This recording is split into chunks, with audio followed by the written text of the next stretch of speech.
Hello everyone, welcome to EduTap. My name is Meghna. So in this video, we are going to discuss what are the 5 important topics जो आपको exam में अच्छे से पढ़ने हैं, exam के लिए अच्छे से प्रैक्टिस करना है, 100% उसमें आपका कमांड होना चाहिए। ठीक है, तो ये 5 इंपॉर्टेंट टॉपिक्स हम डिस्कस करेंगे। सिलेबस भी हम डिस्कस करेंगे कि what are the topics of reasoning that can come in your exam. ठीक है, 5 इंपॉर्टेंट टॉपिक्स भी डिस्कस करेंगे कि इनमें से जो ये क्वेश्चंस हैं, इस टॉपिक से जो क्वेश्चंस हैं आपको जरूर देखने को मिलते हैं एग्जाम में। तो सबसे पहले बात करते हैं कि हमारा जो सेक्शन है, जो रीजनिंग का सेक्शन है, कितने क्वेश्चंस आपके आते हैं उसमें। ठीक है, सो वी हैव 40 क्वेश्चंस। ठीक है, आपके 40 क्वेश्चंस आते हैं और जो पूरा सेक्शन है 40 मार्क्स का, इट मींस हर एक क्वेश्चन आपका 1 मार्क का है। ठीक है, सो आपका यहाँ पे कोई सेक्शनल टाइमिंग नहीं होगी, मतलब आपको सारे ही सेक्शंस के लिए, सारे सब्जेक्ट्स के लिए आपको कंपोजिट टाइम मिलेगा 90 मिनट्स का, और उसी में आपको डिवाइड खुद से करना पड़ेगा कि कौन से सेक्शन में आपको कितना टाइम वहां पे देना है। ठीक है, बट यहाँ पे सेक्शनल कट ऑफ जरूर होता है, आपको हर एक सेक्शन का कट ऑफ क्लियर करना पड़ेगा। ठीक है, तो हर एक सेक्शन का आपको कट ऑफ क्लियर करना पड़ेगा और फिर ओवरऑल कट ऑफ भी आपका यहाँ पे होता है। ठीक है, तो सेक्शनल वाइज कट ऑफ भी आपको क्लियर करनी है और ओवरऑल भी। ठीक है, तो इसलिए आपको इस तरीके से स्ट्रेटेजाइज करना है पूरे सेक्शंस को, अपने प्लान को, कि कैसे आप एग्जाम को वहां पे अटेम्प्ट करोगे। ठीक है, सो एक प्रॉपर स्ट्रेटेजी के साथ हमको यहाँ पे चलना है। So now we will discuss what is the syllabus. तो ये आपका रीजनिंग का सिलेबस है जिसमें से आपको एग्जाम में क्वेश्चंस देखने को मिल सकते हैं। ठीक है, तो this is the complete syllabus.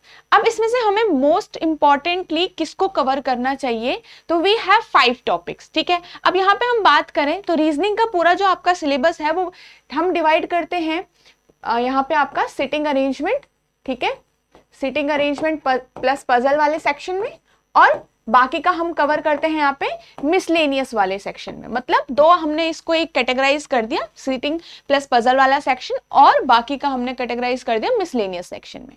तो अगर हम बात करें एक ओवरऑल एग्जाम में, तो आपके यहाँ पे से 20 क्वेश्चंस आपको इस पूरे सेक्शन से देखने को मिलेंगे, जो सीटिंग प्लस पजल वाला सेक्शन है आपका। तो 20 अराउंड हो सकता है, 22 भी हो सकता है, 18 भी हो सकता है। ठीक है, अब यहाँ पे मिसलेनियस से आपको अराउंड 20 क्वेश्चन आपको कहां से देखने को मिलेंगे, मिसलेनियस से। ठीक है, तो जो भी चैप्टर आपके यहाँ पे कवर नहीं है वो सारे मिसलेनियस में हमने डाल दिए। ठीक है, अब यहाँ पे हम बात करें कि आपका ये वाला 20 हो गया, ये वाला 20 हो गया। ठीक है, यहां पे से मोस्ट इंपॉर्टेंट टॉपिक्स आपके ये वाले हैं, जिसमें से inequality, direction sense, syllogism, seating arrangement and puzzles. अब हम इसकी बात करें कि क्या लेवल होता है इन टॉपिक्स का और क्या लेवल होता है रीजनिंग पूरे सेक्शन का। ठीक है, तो लेवल आपका इजी टू मॉडरेट ही रहता है। इजी उन लोगों के लिए होगा जिनकी थोड़ा अच्छी प्रैक्टिस हो जाती है, और जिनको थोड़ा रीजनिंग वाले सेक्शन में क्या होते हैं, थोड़ा सा स्ट्रांग होते हैं। ठीक है, सो इजी टू मॉडरेट आप इस सेक्शन को लेके चल सकते हो। ओके, अब यहाँ पे इनइक्वालिटी के जो क्वेश्चंस हैं आपके, इनइक्वालिटी के 5 क्वेश्चंस आपको यहाँ से देखने को मिल सकते हैं। ठीक है, 4 to 5 questions you can find from inequality. अब इनइक्वालिटी का अगर आप चैप्टर कवर कर रहे हो, आपको पूरा चैप्टर कवर करना है, चाहे वो कोडेड इनइक्वालिटी हो, आपका कंडीशनल इनइक्वालिटी हो, जैसे डेफिनेटली ट्रू, डेफिनेटली फॉल्स, इस टाइप के भी क्वेश्चन, नॉर्मल इनइक्वालिटी, इस टाइप के भी क्वेश्चन आपको सारा वहां पे कवर करना है।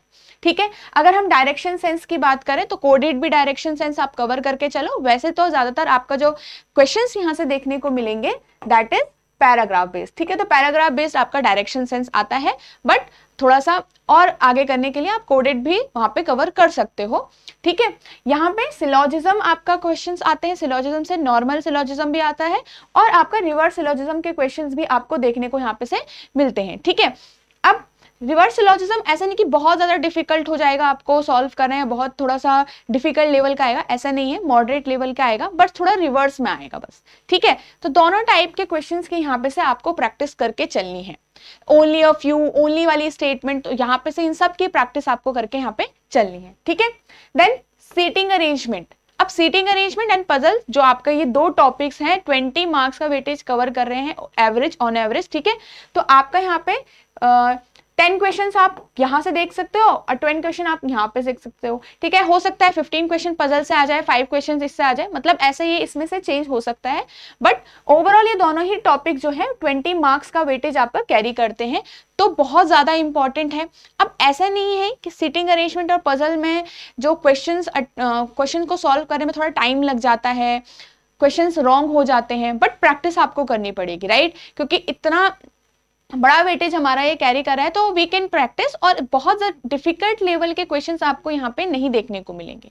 तो moderate sitting arrangement and puzzles की आप प्रैक्टिस करिए, डेली प्रैक्टिस करिए।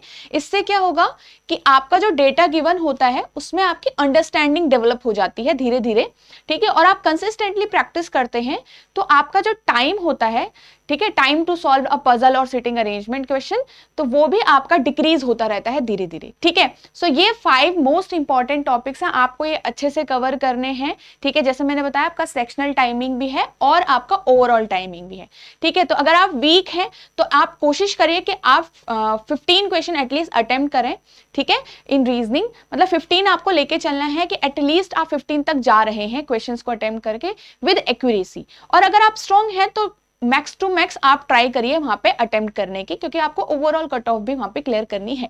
Okay, so this is all about the 5 most important topics. तो ये आपको बिल्कुल भी स्किप नहीं करना है, ओके। तो इनको तो अच्छे से पढ़ना है, अच्छे से यहाँ पे प्रैक्टिस करनी है, ओके।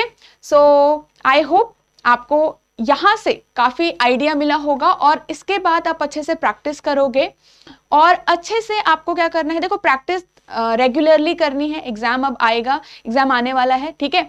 तो उसमें आपका जो फेज 1 में है आपके 90 मिनट्स हैं, ठीक है। अब आपको खुद से डिवाइड करना है किस सेक्शन को आपको कितना देना है। तो प्रॉपर आपको टेस्ट में, मतलब फुल लेंथ मॉक टेस्ट होता है, ठीक है, उसको आपको देना शुरू कर देना चाहिए, अपना टाइम डिवाइड करना शुरू कर देना चाहिए, ठीक है। तो इन सबसे क्या होगा, आप प्रॉपर प्लान के साथ ऑलरेडी, मतलब आपका सारी चीजें डेवलप हो रखी होगी, ठीक है, जिससे आपको एग्जाम के दिन जो आपका पूरा टाइम मैनेजमेंट है, सेक्शन के बीच में आपको कौन सा सेक्शन पहले करना है, कौन सा बाद में करना है, पहले से ही आप लोगों ने डिसाइड किया होगा, पहले से ही आप पूरी प्रिपरेशन के साथ होंगे, ठीक है। तो ध्यान रखिए, इजी टू मॉडरेट रहता है, ज्यादा डिफिकल्टी नहीं ज्यादा डिफिकल्ट लेवल के क्वेश्चंस आपके नहीं होते हैं, तो मॉडरेट तक लेके चलिए। और जैसा हमने यहाँ पे डिस्कस किया है, तो cover all the things, okay? So best of luck everyone.